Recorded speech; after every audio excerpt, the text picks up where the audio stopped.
You've been so vocal on matters, doctors, and everyone knows your name through that. How did you get to that chapter? I came to realize that the elite aspect, the formal job that is being seen by the people and the reality of work was different. Yes. Because you become a slave of salary and we call it white smoke. Yeah. So every month, every doctor is waiting for that salary.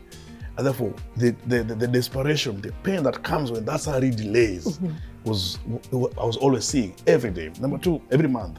Number two, when that salary is paid, you realize that a normal way for the county is just to ensure that the deductions that you can't understand.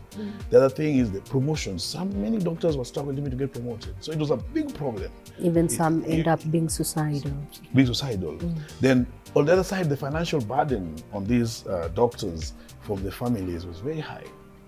And then it was so real that it's not only the issues of doctors. When doctors are frustrated that their salaries are not paid, that their wages that don't get this promoted, that there's shortage, it was worse even for patients. Sometimes your issues are politicized, and you've been, not only you, but all leaders in that who have been in the KMPDU, they've been accused of either siding with one side, government sometimes. How do you find it? How do you feel about it when your issues are being politicized?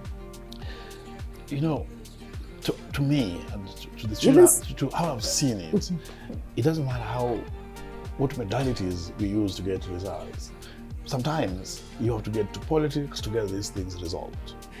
And the moment we separate our issues from the politics, that's where we don't get them done. And I'm telling you here, from the political aspect, as a branch secretary who was leading 6 counties, it was up to the time that the community, the people know that they need the health care.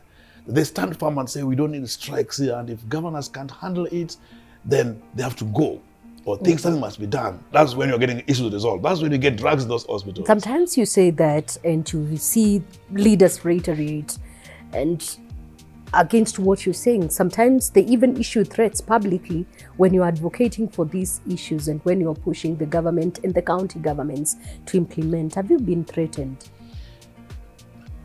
Have you had to run? You know, when you look at, if I give you the story of it all, is that within the branch as leader, there were threats, but they were a bit minimal because we're just dealing with MCAs and with the chief officers and everything, so it was easy. So when I was in Eldoret doing my master's and working for the doctors in that region, also it was easy. But when I became a national secretary general, things changed. Because the magnitude of impact is different. For example, the last strike that we had last year, the threats were there and the threats are genuine.